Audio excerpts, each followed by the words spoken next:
કેમ છો? મજામાં? આજનો સુવિચાર છે સફળતા. આ સુવિચાર અમેરિકાના શોધક કે જેમણે બલ્બની શોધ કરી હતી તેવા શ્રી થોમસ આલ્વા એડિસન સાહેબે ખૂબ જ રીતે લખ્યો છે. સફળતા, સક્સેસ. એક મહાન વિચાર માટે ઘણા બધા વિચારોનું હોવું જરૂરી છે. મારા મિત્રો, અહીંયા શ્રી થોમસ આલ્વા એડિસન સાહેબ બહુ સરસ વાત કહી રહ્યા છે. ક્યારેય મોટાભાગે તો એવું નથી બનતું કે આપણને એક વિચાર આવ્યો અને આપણે એની ઉપર કામ કર્યું અને આપણે તરત જ સફળ થઈ ગયા. આવું તો ભાગ્યે જ બનતું હોય છે. માટે જેટલા પણ આઈડિયાઝ આવતા હોય એ આઈડિયાઝ ઉપર જ્યારે આપણે કામ કરીએ છીએ, ધીરે ધીરે આગળ વધીએ છીએ અને ઘણી વખત એવું પણ થાય છે કે આપણે નિષ્ફળ પણ થઈએ છીએ, છતાં પણ એક હકારાત્મક અભિગમ સાથે, પાછા નવા થોટ સાથે, નવા આઈડિયા સાથે ફરીથી કામ કરીએ છીએ અને આમ કરતાં આપણે આગળ જતાં ચોક્કસ જ સફળતા મેળવીએ છીએ.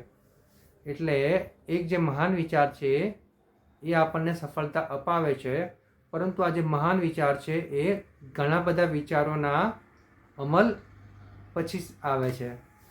માટે ઘણા બધા વિચારો હોવું, તેના ઉપર કામ કરવું તે એટલું જ જરૂરી છે સફળતા મેળવવા માટે. એટલે જો ક્યારેક એક વિચાર સફળ થઈ ગયો હોય તો એવું નહીં સમજવું કે એક જે વિચાર છે એ વિચારથી જ હું સફળ થયો છું, કારણ કે તેની પાછળ ઘણા બધા વિચારો છે, ઘણા બધા આઈડિયા છે જેની પર આપણે કામ કર્યું છે અને સફળતા મળી પણ નથી.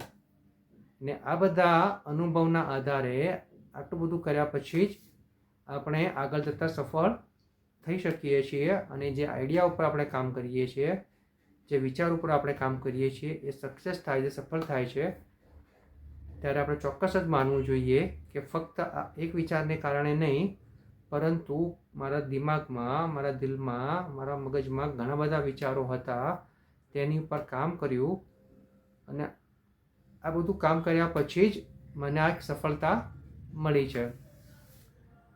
માટે જ જીવનમાં હંમેશા આગળ વધવા માટે ઘણા બધા સારા વિચારો હોવા જરૂરી છે, તેની પર કામ કરવું જરૂરી છે, તો જ આપણને સફળતા મળે છે.